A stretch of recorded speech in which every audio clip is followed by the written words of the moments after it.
Alright, so you guys know how on some of my videos I have this whole section where I slap a mature audiences only tag on the title? Well, today you're going to find out exactly why. For real, the case I'm about to break down for you is 100% for a mature crowd. I was literally in tears writing the script for this. I don't give a damn about likes or any of that. If you want to hit the button, cool. If not, no sweat. But please, just watch this whole thing. You'll get why this world is so messed up. Let's dive in. March 19th, 2015. Kabul, Afghanistan. Ow. A young woman named Farkhunda Malikzada is at home, and she is just buzzing with excitement, totally hyped. Why? Because in just 2 days, it was the Afghan New Year. She and her mom were all in, decorating the house, planning the celebration. They were figuring out the whole game plan, how they were going to celebrate with the family, what they were going to do, where they were going to go. The vibe was just electric. But while they were getting everything ready, it was suddenly 1 p.m. Farkhunda glanced at the clock and totally freaked. She was supposed to be at her Quran recitation class. She quickly gathered up all the decorations, ran to her mom and was like, "Mom, I gotta bounce, like right now. I'm already super late. I was supposed to be there at 1 o'clock, and it's already 1 o'clock. Her mom was cool about it. "No worries, honey. Just pack your stuff, grab your bag and go. Get back as soon as you're done, and we'll pick up right where we left off." See, Farkhunda was taking these Quran classes seriously because she had a rock-solid goal. She was dead set on becoming a judge in one of Kabul's courts, and she was ready to grind, to do whatever it took to make it happen. Her family saw her dedication and was totally behind her, supporting her 100%. Now, since Farkhunda was aiming for a career in the justice system, you know how it is. People in law, lawyers, judges, they're experts at speaking their minds. And that was Farkhunda to a T. If she saw something wrong, she called it out. If something was right, she'd say so. She just couldn't stay quiet. She had to speak up. Fast forward to around 6:30 that evening, 3 hours had passed. Back home, Farkhunda's mom kept checking her phone. Looking for a call or a text from her daughter? Nothing. Not a single message. She rushed outside, looking around, but Farkhunda was nowhere in sight. Where the hell was she? Her mom started to get seriously worried. She immediately called her husband Farkhunda's dad and told him, "Farkhunda's not back yet. I'm trying to call her, but her phone's off. It's not connecting." Her dad tried to calm her down. "Hey, no big deal. She'll be back soon. What's the rush? It's only 6:30. Let's just wait a little longer." But before they could wait any longer, her mom's phone rang again. She rushed to it, thinking it had to be Farkhunda. But it wasn't. It was an unknown number. When she answered, it was the local police. And as the cop on the other end explained what was going on, Farkhunda's mom just started sobbing right there on the phone. She couldn't believe it. What the cop was saying, it felt impossible. It was something so horrific, she'd never even imagined something like it could be real. So let's rewind about 3 hours, to around 4 p.m. Farkhunda's class had just ended, and she was on her way home. On her route, she had to pass by a huge mosque, right in the middle of Kabul. As she was walking past, she saw the mosque was open. She thought, hey, why not pop in for a quick prayer? So she went inside, did her prayers, and as she was coming back out, walking down the steps, her eyes caught a guy standing off to the left. This dude was holding a bunch of stuff, trying to sell it. You've seen it, right? Side temples, mosques, gurdwaras. You always find people selling local trinkets and stuff. It was the same deal here. This guy had a bunch of souvenirs, mostly stuff related to Islam. He also had these little booklets with lines from the Quran written inside. When Farkhunda saw this, she immediately ran over to him. She took one of the little Quran booklets from his hand and started flipping through it. And yeah, it was filled with little verses from the Quran. But seeing this stuff being sold, it just felt wrong to her. She tried to reason with the guy. Look, you can find other ways to make a living and support your family. Selling sacred things like this for money is just not right. You shouldn't be selling these holy items like this. But the dude just blew up at her. He was pissed. Who is this girl telling me how to run my business? Why is she messing with my livelihood? He shot back at her. Look, if you want to buy something, buy it. Otherwise, don't waste my time. Get out of here and let me do my job. This really bothered Farkhunda. Instead of leaving, she started arguing with him. "No, you can't sell these things like this. These are sacred." And just like that, it kicked off. A full-blown shouting match between Farkhunda and this guy. She was yelling, he was yelling, so Farkhunda turned around and went right back into the mosque to find the caretaker. She told him, "Hey, there's a guy outside selling holy items. That's not allowed. You need to shut this down right now, or I'm going to file a complaint." But when the caretaker came back outside with Farkhunda, they both saw it. On the ground were a bunch of those little booklets, all burnt. And the guy who was selling them was screaming his head off. This woman, he's yelling, pointing at Farkhunda. "She's an American. She snatched the Quran from my hand, set it on fire, and threw it on the ground. She attacked our religion. She's playing with our faith." As soon as people on the street heard him screaming, they all stopped and stared. What the hell is going on? Why is this guy yelling? Why is there burnt stuff on the ground? Farkhunda was in total shock. Why is this guy lying like this? She turned from the caretaker and got right in the guy's face. "What are you talking about? When did I burn a Quran? I didn't do anything." By now, a crowd was gathering.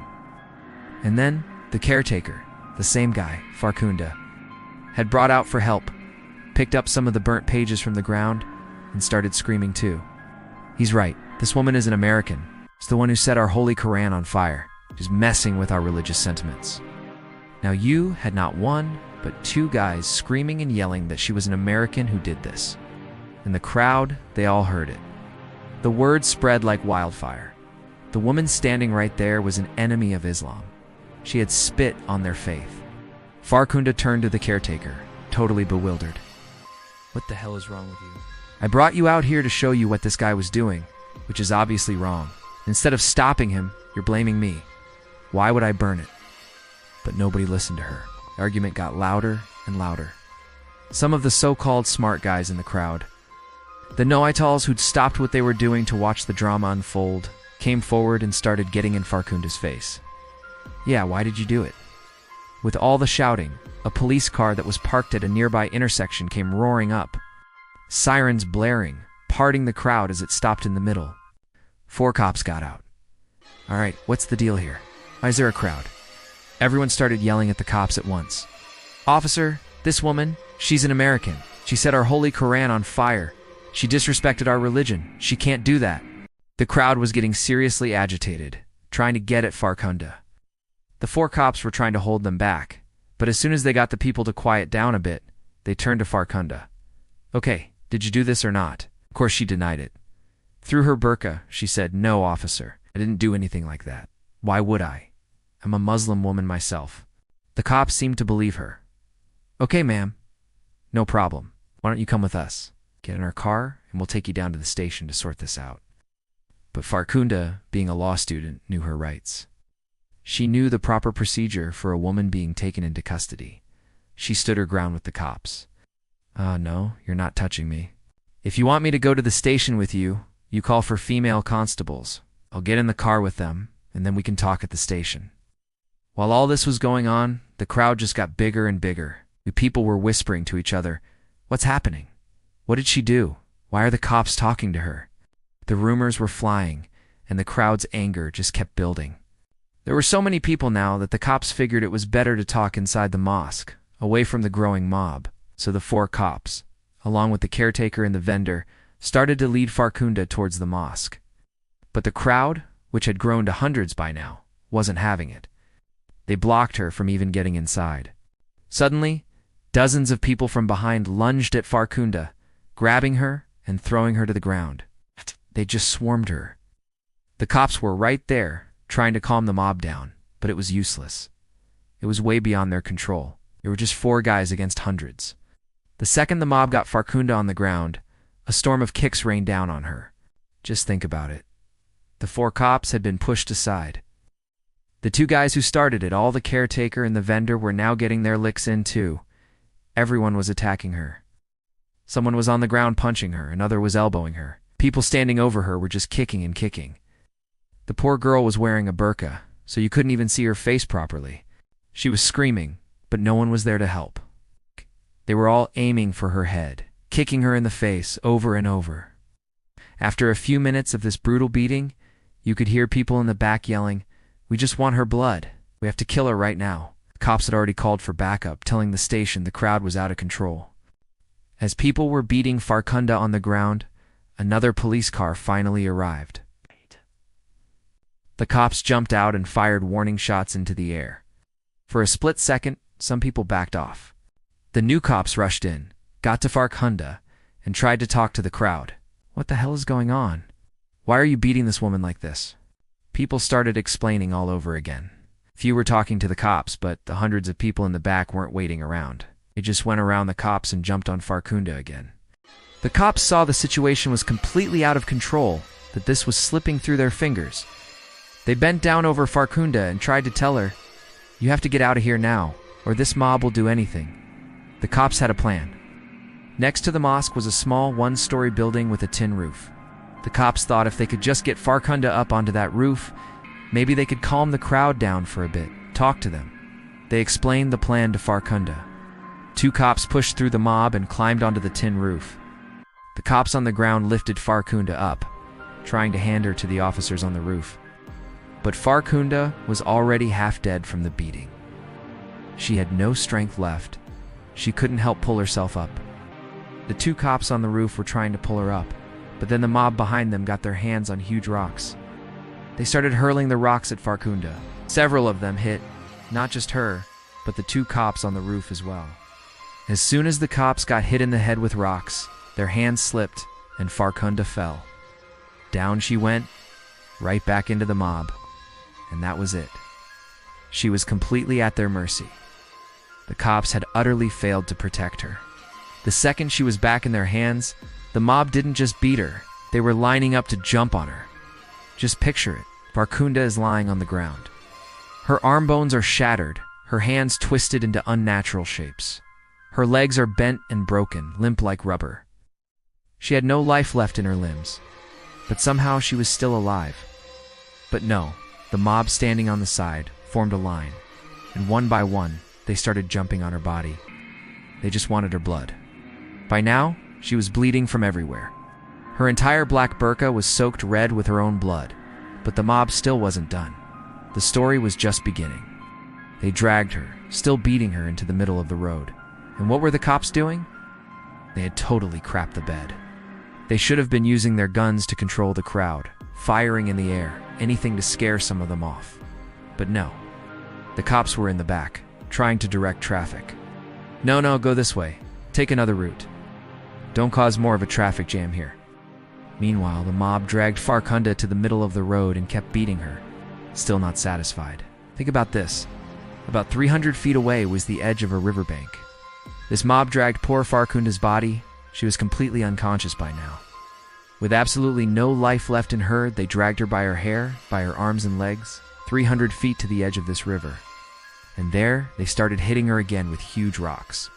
After that, since her whole body was soaked in blood, they all decided they had to finish the job.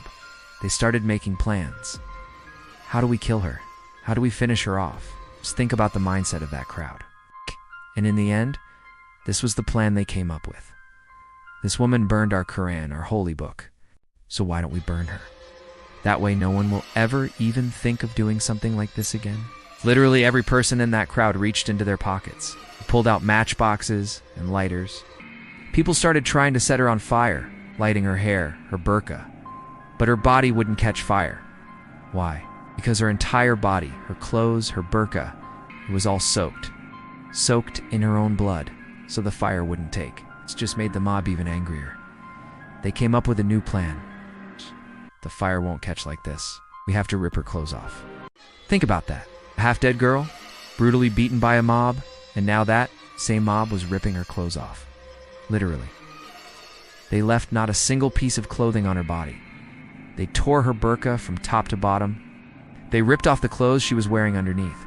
She was completely naked. Then, the mob tried to set her on fire again. But no, her body was still too wet with her own blood. It still wouldn't catch. And through all of this, Farkhunda was still alive. She was still breathing at the mercy of this mob, hoping they would just spare her, give her a second chance at life. But something else was about to happen.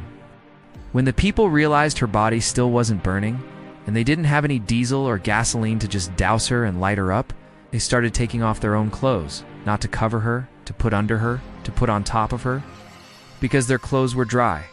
People took off their own clothes, stuffed them under Farkhunda's body, piled more on top of her, and then they lit their own clothes on fire so that she would burn, so she could be burned alive.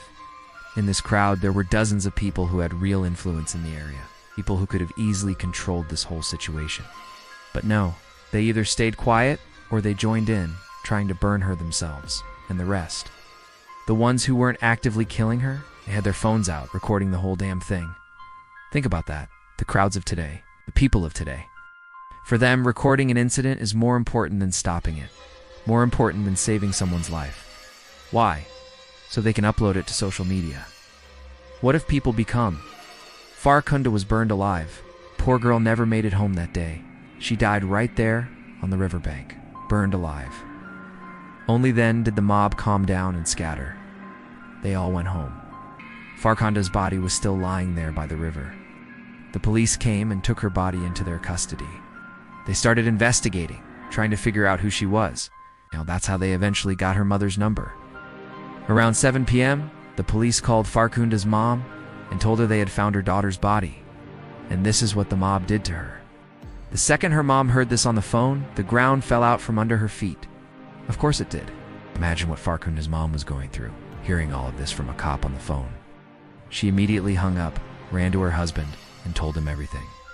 The two of them, along with other family members, went straight to the hospital where Farkhunda's body was being kept in a plastic body bag, zipped up. When her family saw the bag, Farkhunda's mom unzipped it herself.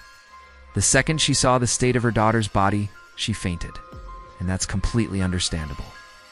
What mother wouldn't faint after seeing her own daughter in that condition?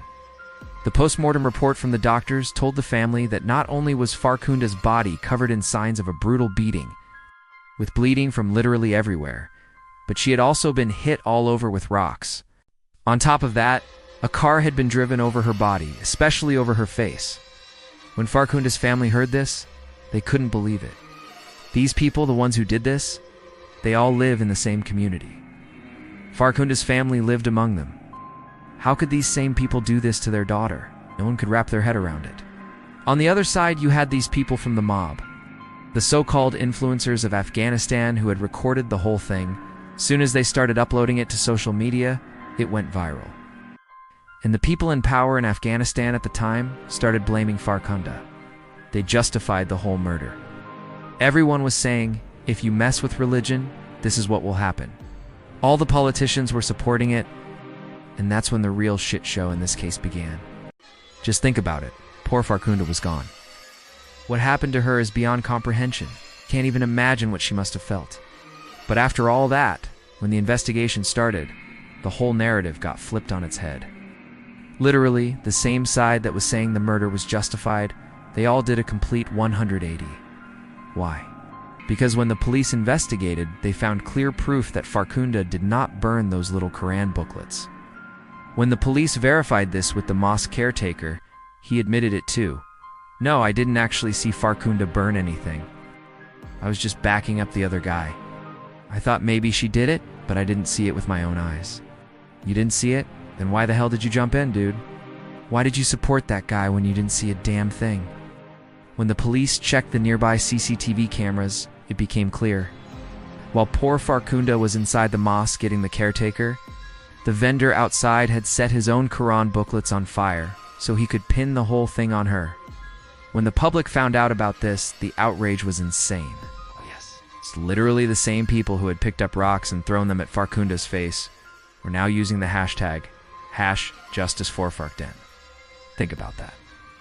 The same people were now demanding answers from the police. If Farkhunda was innocent, if she didn't do anything, why didn't you control the mob? And more importantly, how did such a huge mob gather when nobody had any proof, when nobody even knew what the hell was really going on? How did they pull off a murder of this scale? The whole country was demanding answers. Meanwhile, Farkhunda's body was decomposing. It was time for her final rites. But you probably know that in Islam, women usually don't go to the cemetery. It's always men who carry the coffin and bury the body. but not this time. This was the first case of its kind in Afghanistan. The women took charge of the whole thing. Why? Because the women were the ones who were the most enraged by what the mob did to Farkhunda. They said, "All you men, stay away. Stay away from Farkhunda's dead body. We will handle her funeral ourselves." And for the first time ever in Afghanistan, women lifted Farkhunda's coffin and carried it to the cemetery. The funeral rites were also performed by women. Thousands of women attended that funeral, all demanding justice for Farkhunda. Many of the women and girls there had even painted their faces red to look like Farkhunda's body, to show the world what she must have looked like. You can only imagine her condition at that time. The police were under immense pressure to solve this case.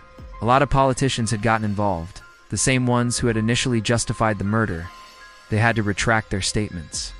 The opposition was all over it, demanding justice. "We want justice. Bring it from wherever you have to." But the police had a problem. The mob did it. How do you identify people in a mob? And another thing, whether it's India or Afghanistan or any country in the world, a mob is almost never brought to justice. Pulling out the real culprits is next to impossible. The police also had the challenge of figuring out who did what. Who were the ones who only kicked her? Who threw the rocks? Who was the person who drove the car over her body? Who were the ones who used their own clothes to set her on fire? This was the task facing the police.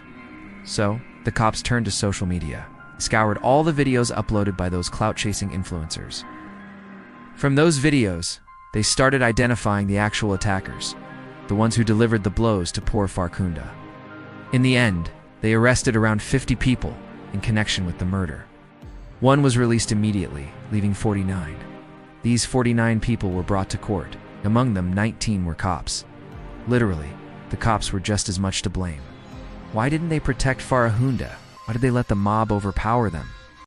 The remaining 30 people, the whole country thought they must have had terrible pasts. It's that they were career criminals who had done stuff like this before.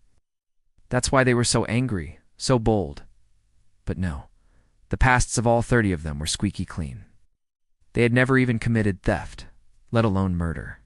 They were all normal people, local shopkeepers, taxi drivers, guys running small stalls, just regular folks.